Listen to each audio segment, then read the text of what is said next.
Hi, it's me again, Jen Murphy, back to read for you people who don't like to read my self-published book, in case this is the first video you're seeing. Chapter 2, Bracing for Change. This kind-hearted, gentle soul you may know me as now is not the personality I was born with so many years ago on a sweet California spring day in 1974. I was a very cocky child, and I'm not gonna lie, I really missed that little shit girl.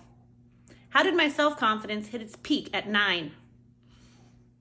I thought I was the cutest and most gifted kid in my elementary school class. At recess, I would gather all the other female students to let them know what game we were playing during our free time that day. Because of course, I should be in charge. I knew what was best for everyone. Other students wished they were as cool as me. I'd also been doing gymnastics and ballet since the age of 3, so although there was no sign of anything protruding from my chest yet, I could feel that my supple calves were definitely on point. I was kind of an asshole. I still am. One day, while in the midst of another 3rd grade handwriting lesson, bored and desperately craving attention, I decided to pick on the easiest target, the smartest kid, Tommy, our class genius, and possibly the most petite of all the boys. In the midst of long division, Tommy made the unfortunate decision to get up and go to the bathroom. I occupied the desk right behind his and decided it would be hilarious to put a small tack, sharp side up, on his seat, so that when he returned from the bathroom, he would sit right on it. I could feel my adrenaline rising as he briskly made his way back to the tampered wooden seat. I say briskly because he was one of those toe walkers. I later dated a guy with this same affliction. If you need a visual, it's the guys that walk heel to toe, which makes their step end in an upward fashion, just barely missing the full tippy toe before falling back in stride with the opposing heel. I'm guessing this makes a person walk faster because the gravity is always going forward. If they don't keep moving at a good pace, the toe extension might shift them forward into a slow free fall towards the earth. I'm a little bit dramatic. Anyway, back to the day in question. As soon as Tommy's minuscule little butt hit the sharp, upward protruding tack, he wailed and sprang back up to his toes. I laughed, feeling so proud of my vicious prank, even as Mrs. Santos pulled me into the coat room to hit the back of my hands with a wooden ruler. True story. And yes, she really hit me. Catholic school in the 1980s, the rumors are real. Excuse me. Oh God, I burped. Sorry, part of a live read. I didn't care. Getting the other kids' attention for my antics was worth it. I often wonder what a different life I would have if I had never lost this childhood tenacity. I sometimes think I would be more successful, but maybe I'd just be an average asshole that everybody despises. Is it better to have too much self-worth or none at all?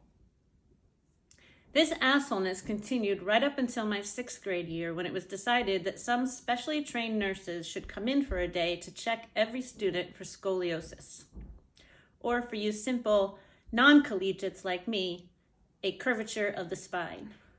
One by one, we had to go into a small room and bend over to touch our toes while the nurse ran her finger up and down our spine to check for its straightness or lack thereof. Turns out, I was the only lucky winner in the class. Well, me along with Lisa, but her mom apparently didn't love her enough to follow up with a doctor visit. My mom, on the other hand, took me straight to a professional where it was diagnosed that I did indeed have a curved spine and would be doomed to an elderly life as a hunchback if I did not agree to wear a hard plastic back brace for 22 hours a day for the next 4 years of my adolescent life. My social stature suddenly made a dramatic shift. One minute, I was holding the class cutie Jimmy's hand under our desks as the Challenger shuttle blew up. Next, I was being wrapped in a heavy paste to make a mold of my entire midsection. My new bondage uniform spanned my whole midsection and somewhat beyond. Sitting just below my prepubescent boobies like a thick wired bra and ending down below my belly button and just grazing my still fragile pelvic bone. on the sides of my body, hugging my lower hips and up into my armpits, pushing my shoulders halfway up to my earlobes. 35 years later, I still get made fun of for my stiff, upright walk.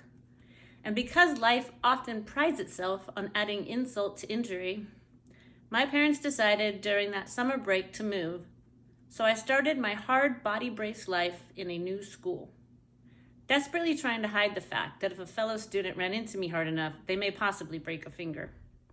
Needless to say, I dominated at the game of Red Rover. Given my extremely correct posture and robotic-like walk, the kids soon figured out there was more to their stiff, upright new colleague than meets the eye. Once the secret was out, my new nickname became Murphy, which seems obvious given it's my last name, but this was also the year that RoboCop came out, and if you know the movie, RoboCop's name is Murphy. Growing up Catholic and with a very strict mother, I followed the rules very closely and went to school every day in my new armor, regaling in the 2 hours a day I had free from bondage. That obedience did not last very long. Being pretty resourceful and a naturally born problem solver, I quickly figured out that if I bring an oversized duffel bag to school, I could ask to go to the bathroom, pass through the coat room located inside the classroom, grab said duffel bag, and while in the bathroom, take off my large plastic back brace and shove it into the duffel bag, packed so tight that I could barely zip it up. I would then return to class, huge duffel bag under my arm, and walk back through the coat room to drop off my temporary disability. Unrecognized brilliance! Exclamation point. This quickly became a daily occurrence. Looking back now, I just have one question. Was my teacher a fucking idiot? How did she never once notice I began my journey to pee empty-handed, then returned from the bathroom transporting a large, semi-plastic, carcass-filled luggage? It's no wonder I now delve into childcare in my off time. Someone needs to keep an eye on these pranksters. Also, why didn't I just take the brace off before class started? I guess my teacher wasn't the only slow one. As my preteen body was rapidly growing while being locked in this support system, my muscles did not develop in a normal fashion. I quickly became stiff in the upper body and lost all flexibility. I still get pain and weakness in my lower back at times, but now I take it as a humble reminder to be kind and grateful that although my mother may have given birth to an asshole, at least she made sure it was one with a straight spine. There are two things I often still ponder. Would I have ended up a comedian if it hadn't been for the scoliosis? And do you think Tommy still shivers anytime he's confronted by the sight of a small tack? Thanks for watching, listening. And if you do want to buy my book, it's available on Amazon if you'd like to support me.